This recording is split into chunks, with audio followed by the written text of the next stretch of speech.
Première demi-finale du top 14 entre le Stade Rochelais et le Racing 92, le Stade Pierre-Mauroy de Lille, théâtre de cette affiche entre le deuxième et le troisième de saison régulière. Les Racingmen sont passés d'abord par un barrage victorieux face au Stade français et placent maintenant à ce duel alléchant pour une place en finale. Les jaunes et noirs qui disputent leur troisième demi après 2 échecs, tandis que les ciels et blancs rêvent d'un nouveau titre après celui de 2016, date de leur dernière demi-finale remportée. Et l'on se rappelle que les 2 équipes se sont affrontées en barrage en 2019 pour un succès de La Rochelle au stade Yves du Manoir. Coup d'envoi donné par le Racing, on connaît le talent de la ligne de 3/4 francilienne et celui de la défense rochelaise. Et justement, les Maritimes dans leurs 22 mètres sur un ballon récupéré.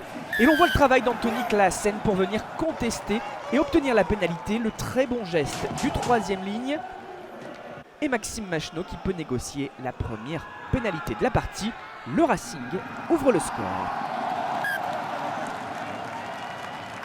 La demi-heure de jeu et l'on voit ce duel de buteurs. 9-6 pour La Rochelle. Yaya West ayant répondu à Machenaud. Une rencontre rude avec une mêlée rochelaise conquérante. On voit ce ballon pour Tawera. Kerbarlo sur le petit côté pour Brice Dulin. Le par-dessus, le rideau défensif. Arthur Rottière qui surgit pour récupérer et filer à l'essai malgré les plaquages de Machenaud, de Thomas et même Loret. Le premier essai du match, une bonne lecture du jeu des Rochelais pour lire le positionnement de la défense adverse et venir passer par-dessus pour le premier essai de La Rochelle dans une demi.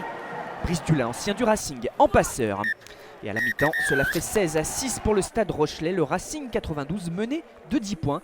Si un petit break est fait, tout reste possible, bien évidemment. Et on attend forcément la réaction des Franciliens au retour des vestiaires, eux qui ont pour l'instant du mal à se procurer de véritables occasions.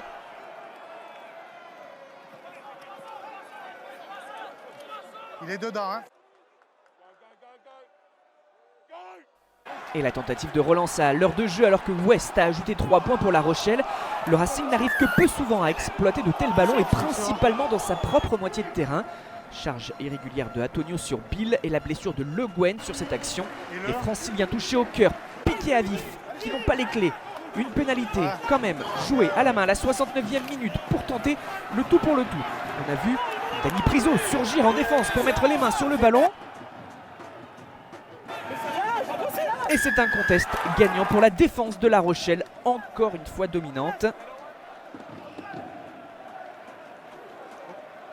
La joie et la détermination de Jules Plisson. Un peu d'alternance cette fois dans le jeu du Racing qui pousse au pied avec un avant. Jules Lebaille en couverture, sous pression devant son embut. Soulevé par Teddy Thomas et amené en touche. Mais le cuir avait été lâché. Cette demi-finale est parfois spectaculaire, bien que fermée et marquée par de l'indiscipline, par des gestes surprenants. Et Jono Gibbs apprécie. Les présidents Vincent Merlin et Jackie Lorenzetti pour la poignée de main finale, car le Stade Rochelais dégage en touche. C'est gagné 19-6 face au Racing 92. Cette fois, on voit l'émotion et la joie du vainqueur qui décroche sa première finale de top 14.